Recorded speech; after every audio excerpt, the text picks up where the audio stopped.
को मन्नारों को नमन करते हैं जिन्होंने समाज के इतिहास हक अधिकारों के लिए लड़ते लड़ते बलिदान हो गए, मन्नारे हो गए, उन सबको नमन। और आप सभी क्रांतिकारी साथियों को जो आज की सभा में अपने हक अधिकार की लड़ाई में आप पहुंचे हैं।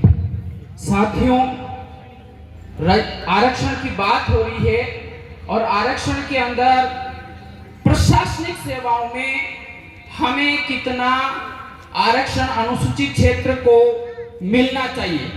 प्रशासनिक सेवाओं में अभी तक हमें जो आरक्षण, जो नौकरियां हमें मिलनी चाहिए थी, वो अभी तक नहीं मिली और हमारा प्रतिनिधित्व शून्य रहा।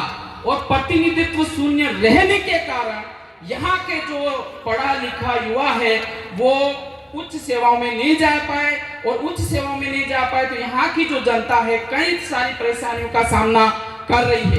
तो प्रशासनिक सेवाओं में 6.5% आरक्षण विशेष करके पृथक रूप से अनुसूचित क्षेत्र के लिए लागू होना चाहिए।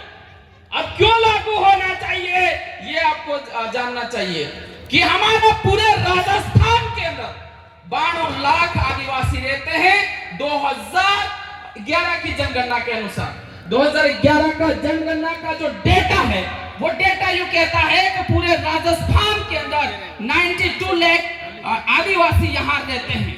तो 92 लाख का 55 लाख आदिवासी, 92 लाख का 55 लाख आदिवासी है, वो हमारे अनुसूचित क्षेत्र में रहता है।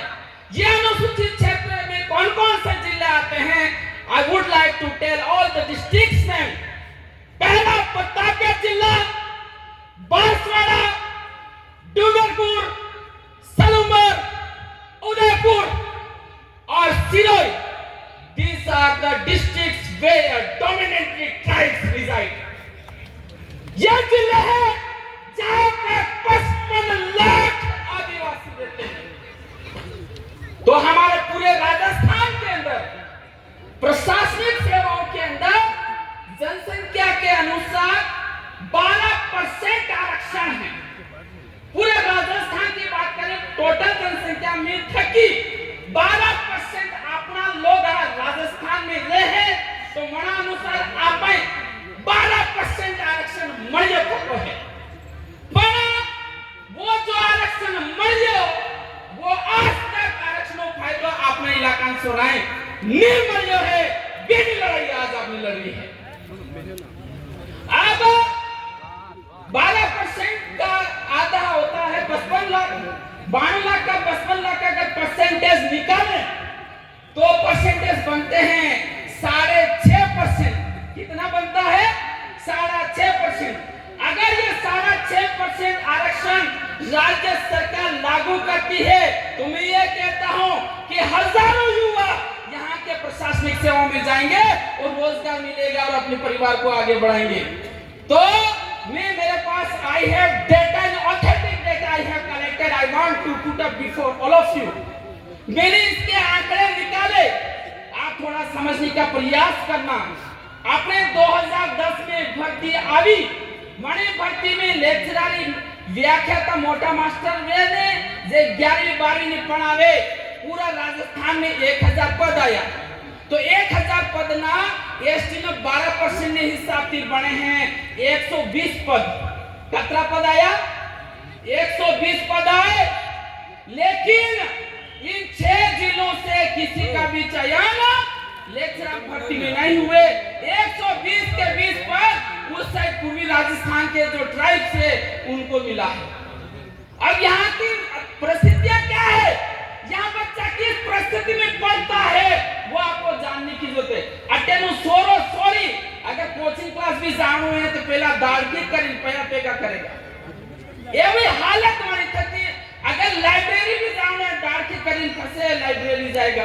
अरे हालत में पढ़े मणि बजाती कणा भी सोरा ने लेक्चरर में चयन नहीं खाई।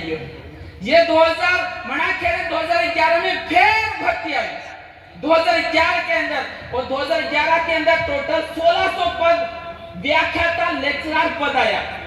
कितनी है 1600 और 1600 12% बने 192 और अपने आना 5-6 जिला में किन्नू भी चयन नहीं था।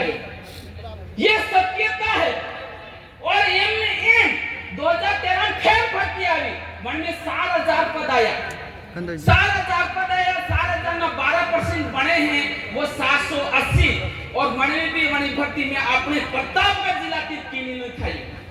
2013 वाली भर्ती में बात करूं 12% आरक्षण हिसाब थी आपने 780 पद मिले था और 780 में थी अटेनो कोई भी आदिवासी सोरो डिग्री की थकी ट्रेनिंग की थकी विनो मतलब मन में सयन नहीं था यो मना खेने फिर 2015 में भर्ती आई और 2015 में टोटल जो पद आया था लेक्चरर व्याख्या था जो those teach 11th and 12th class that category teachers I am talking that highly qualified teachers है ना those are called the lecturer और हिंदी बोलते हैं व्याख्या का ना अपनी बोले मोटा मास्टर जे इजानी पालन बना ले 2 मिनट तो उसमें 13,091 पद आए टोटल राजस्थान में और हमें एसटी को मिले थे 1560 और 1560 2015 वाली भर्ती बता रहा हूँ सीधी में तो 1560 में से हमारे यहाँ प्रतापगढ़ से एक लड़के का चयन हुआ छोटी शादी का पहला मीना का।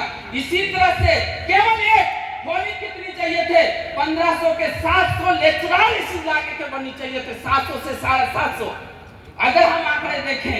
और इसी तरह से 2019 में फिर भर्ती आई 2019 के अंदर 6,000 की भर्ती आई और 2019 के अंदर 5,000 2022 के अंदर 6,000 की भर्ती आई लेकिन एक लड़के का चयन हुआ।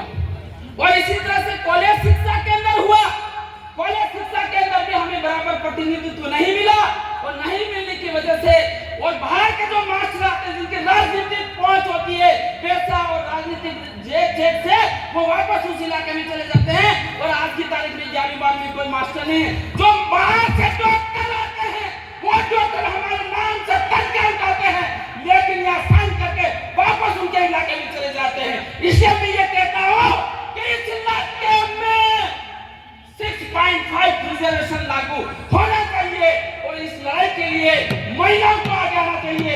लड़के महिलाएं जीत सकती है और टाइम बहुत कम। धन्यवाद।